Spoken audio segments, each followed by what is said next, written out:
What GameCube games would you buy with a budget of $100? Hey Nintendo fans and collectors, Lithium here, bringing you GameCube Part 2 of my starter guide series. Essentially what we're going to do is we're going to have $100 to spend and we're going to buy some great GameCube games. If you missed out on Part 1, be sure to check the link in the description below the video. There's also a card on this video.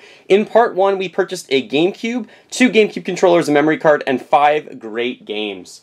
Now before we get to it, the winner of the Link and Ganondorf figurines I will announce at the end of the video, but this week's giveaway is for this copy of The Legend of Zelda Wind Waker for the Nintendo GameCube. This does come complete with the instructions, the inserts, and the disc itself. Of course, all you have to do is subscribe to the channel, and please just comment below what GameCube games would you buy with a budget of $100.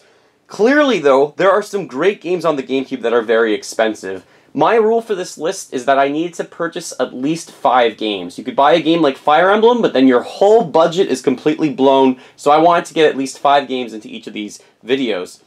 This first one we're going to talk about is The Legend of Zelda Wind Waker. This is one of my personal favorite games ever. I love the art style. I think it really has lasted well throughout the years. I absolutely love the ginormous world that you have in this game that is open concept. Hopefully that's exactly what the next game will be for The Legend of Zelda coming out for the Wii U and the next console. I love everything with the art direction. I love the characters in the game. I wish it had a few more dungeons, but this is one of the best games on the console. I put this at a price tag of $30. If you're buying this locally, I think that's a really good deal if you can find it.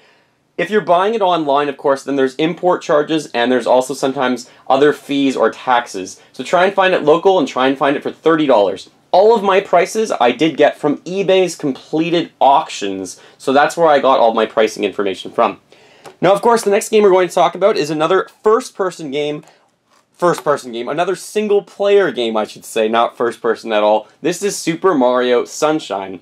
Again, one of the best games on the console. This game is one of the unique Mario entries into the series. You obviously have FLUDD so that you can hover around, and it makes Mario's moves and skill sets the most dynamic in any Mario game, I would argue. It is very challenging, but it is the next step from Super Mario 64. I wish, again, there was a bit more worlds in it. They could have added a few more, but the game has lasted really well. It is difficult, it is challenging, it is a lot of fun, and it is definitely a setting that's tropical, so it makes me really happy whenever I play it. This one I also put a price tag of $30 on it. Great game. 2 of the best on the console. So that's $60 of our budget gone on just 2 games. Next up, I'm sticking with a lot of great single-player adventures for now. This is Pikmin on the Nintendo GameCube. A lot of people actually have never played Pikmin, but I enjoy it. It's a strategy, real-time kind of game where you're Captain Olimar and you have to get all of these parts to repair your ship to get off the planet. And there's all these little creatures on the planet called Pikmin. This is the original game in the series. You can also find it on the Wii with a new play control, but I really love playing the original on this. I put a price tag of this game at $18.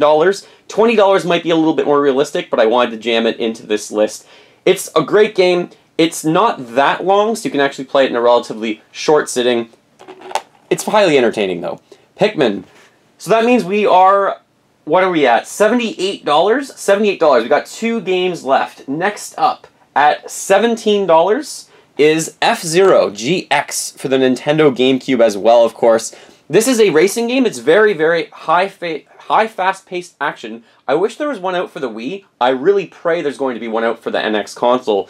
This game is a lot of fun, and it's not Mario Kart at all. This is an extreme racer. This is a very fast racer. You do have some items that you can shoot at opponents and everything, but really the speed of this game is what makes it and sells it. The characters are pretty interesting as well, and a few of them carried over into Super Smash Bros., or at least Captain Falcon did. I love this game. At $17, I do think it's worth it. Again, you might have to pay $20 for it, but hopefully you can find it for something like $17 to get a really good deal. Alright, last game, because we're at $95 by my count. With just $5, we have Beautiful Joe by Capcom. This is a very fast-paced fighting game, and it's very quirky. It's a game that's kind of unique on the console. There is a sequel to it as well, but not many people really appreciate it in the world. If you've played it, you know how good this game is. So I think at $5, it's a great price point if you can try and find it. Sometimes you'll be able to find it for like $10, but if you're really patient, I think $5 is a really good deal. If you buy it on eBay, you can definitely find it around that price point. So there are 5 more great games for the Nintendo GameCube that I think you should check out. That's what I would buy for my second part of my $100 buyer series. I will be doing a few more parts of this in the future. But again, please just comment below and subscribe. But comment below, what would you buy for $100 for the Nintendo GameCube? Keep in mind, I want you to try and think about trying to buy 5 games, or else you could just say something like Fire Emblem, and then there's your whole budget gone.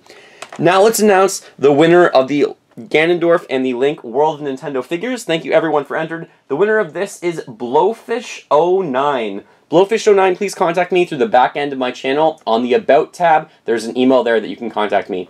Thank you so much everyone for watching. I really appreciate it. Feel free to fill that like bucket. Follow me on all the social media links in the description below the video. And remember, as always, go collect them all, especially in Pokemon Go, and keep smiling while gaming.